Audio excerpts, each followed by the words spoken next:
Hello, how are you? Good, thanks. Tired, actually. But I'm very excited to talk about co-living today. You sound like it. I'm probably as tired as you as well, but we'll do our best. It's Friday. It's almost the weekend. The sun's out. It's beautiful out there. Yeah. So the topic for today is why now is the moment for co-living. It's been around for it's probably maybe 10 years now since the collective first unveiled or at least started to build Old Oak Common or got planning for it, and a lot has changed since then. So today we're talking about why now is the perfect moment for co-living. So I think the framing of it really needs to start in the kind of the rental crisis and the housing crisis. But I mean, specifically in London, it is a rental crisis. 50% of households in London rent, and rents rose 20% in a year, while lettings dropped 7%. That was 2023. So because of that, you are finding that there is this unmet demand for rental properties. And do you want to just give a quick explainer about what co-living is? So co-living is a rental product which generally has relatively small rooms, somewhere between 17 and 25 square metres typically, and then has a series of shared amenity facilities within that building. Typically there's about 100 to 350, sometimes more, sometimes a little bit less, but that's normally the figure to make it work. Rooms in that building, and then basically people rent on a short-term basis, somewhere between 3 and 12 months, repeating contracts. It works a little bit like purpose-built student housing, PBSA, similar model, and a little bit like some hotels or apart hotels. But basically it's the idea of getting people to have a relatively affordable rented place to live, but with shared facilities, and then often works well in big cities and places near transport nodes where people want to get there. So commonly young people looking for a place, but also people that maybe have a job outside London or a major city and want to come in a couple of days a week and have a place to go. And actually there's other products, although there's slightly different markets, but work in a similar way, where you've got for elder living, where effectively you've got your own rooms, then some supportive facilities, but that's normally categorised separately. Yeah, so the co-living amenities, I think, are really part of the strength of the offer. They usually have like gyms and cinemas, shared dining areas, libraries, co-working spaces. So there's the GLA in 2024, so last year, set out a pretty clear guide to what should be included. It's reasonably prescriptive, but it's also very helpful. I think sometimes prescription is good. In this is one of the cases where I think it actually is really helpful, because you've got this kind of new player in the market. And I think some of the nervousness, both from a kind of an investor and planner standpoint, is that how do you monitor the kind of the quality that you're going to end up with? And actually the GLA's guidance is really helpful in making sure that you do get high quality spaces, because as well, the rooms are going to be, I think it's 18 to 27 square meters, but then for every room you need 4 square meters of shared amenity space, and that can be your cinemas and your gyms, etc., etc. And those are really the places that bring the building together, so that the kind of the concept is you sleep in your room but you live in the building. And I think that's why we are living in challenging times, and one of those challenges is there's a kind of a loneliness epidemic, particularly amongst young people, post-pandemic. So these are places where young people, and as you say, people from other, not just young generations, can find community, because they are essentially living in these shared amenities.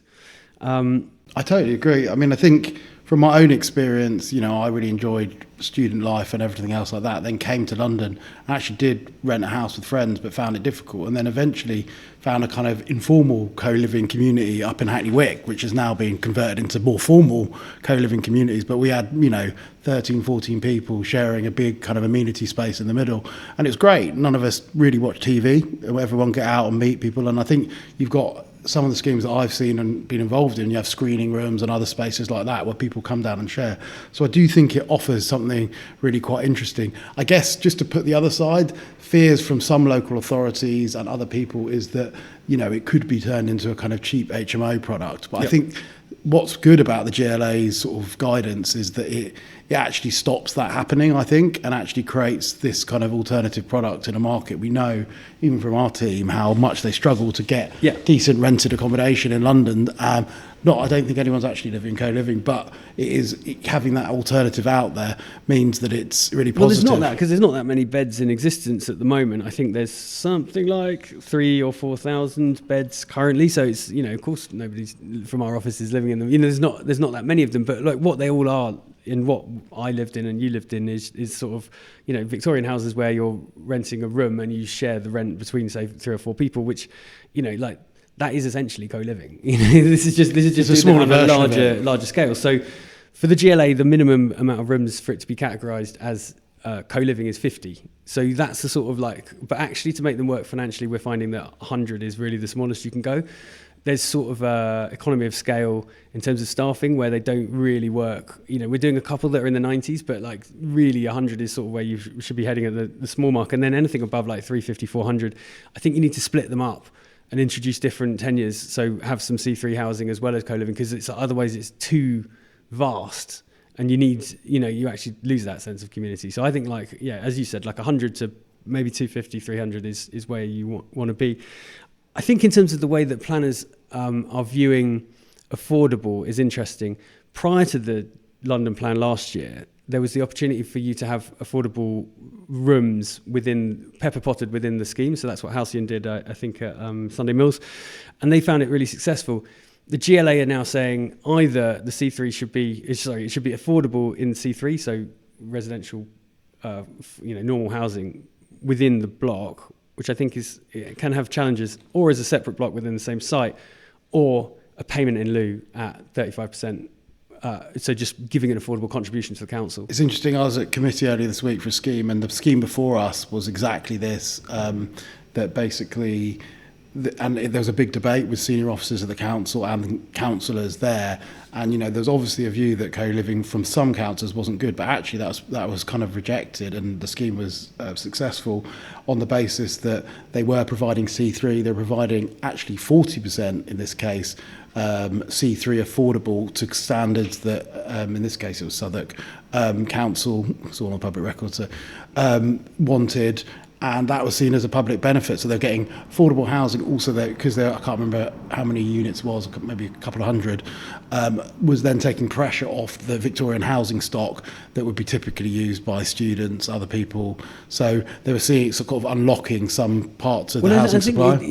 You're having to do that now, because a lot of renters, with the sort of changes to the tax rules basically that were introduced by the Tories. So George Osborne, I think, brought in this ratcheting up of the ratcheting down of the rebate that you get on your mortgage. A lot of buy-to-let landlords, people are selling them. Anecdotally, I know lots of people who are now selling off those assets. So I do think it'd be interesting, some analysis. I think you're probably losing rental stock that people no longer want to have in small, medium-sized portfolios because it's just not making them any money. So I do think that's an influence, and I guess possibly this is a counterbalance to that, but definitely a Labour borough that wants to see housing come forward was prepared to see, provided that there was a high quality, good provision of C3. They weren't interested in pepper potting, just some affordable. Yeah.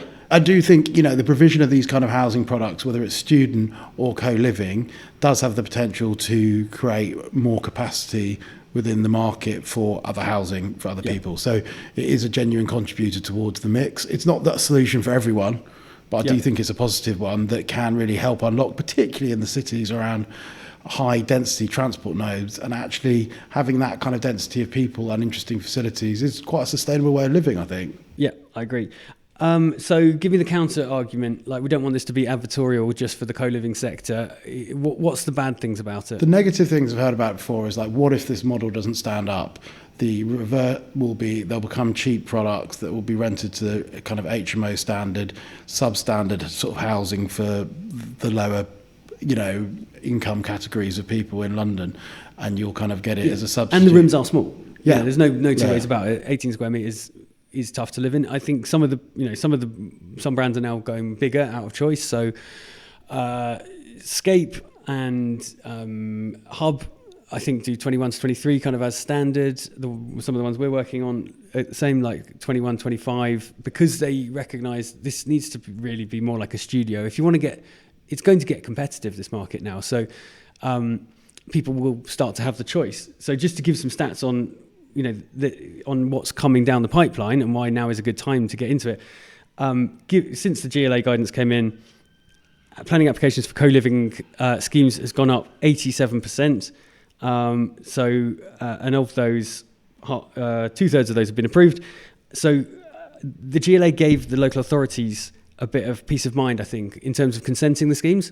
So I think, and even nationally that has happened, where there's been a recognition now that this is like, before co-living was like, it was a new player and it was little bit illicit, and you could confuse it with an HMO. But now there's such clear guidance on it. I think it's allowed planners to be comfortable with it. It allowed planners to get more comfortable with it. It's also allowed institutional investors to go in, which I think is one of the big differences. Yeah. Because I think at the moment, and this is maybe something if anyone listening from the government, is that a lot still the C3 resi in private sale is not stacking.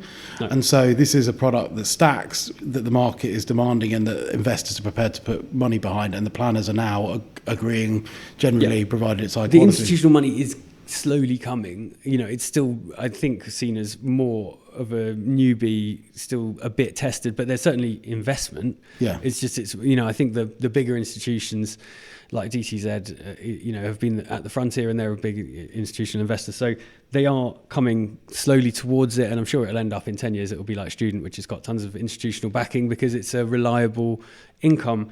And I think when you look at the stats in terms of, I think, the ones that I've got down are both Halcyon projects, so DTZ backed, so Florence Dock and Sunday Mills both had massive waiting lists that way outstripped the amount of beds that they had. So that, and I think that now, if you look 2 years on, they're probably still up, 80-90% occupancy plus, I'm sure. And so there is demand, and that demand is seemingly able to pay more than you would pay for an equivalent room in a rental property, but less than a one-bed flat. Yeah, and I think we're in a kind of second or third stage of co-living, because some of the early ones, like the Collective and Halcyon and others, a lot of people moved over from those, perhaps learned some of the things, because they had very small rooms. Yeah, 13, 14, 15, 16. Yeah, and I think that original Collective building recently resold, I think, slightly lower, quite a bit lower than some of its earlier valuations. So there is challenges there, but I think what we're seeing is that if you get the product right and the market right, and the location right. Yeah. I think that's one of the other things that I was going to say about Sunday Mills and Florence Dock, is that they pick really good locations, and that means that there will always be demand if you pick the good locations. Old Oak Common is not one of those. That that original scheme is sort of in a kind of, because it was the pioneer. Maybe it's just best to explain, Ollie, what that project was. Well, I think it was originally a student consent. And sui generis.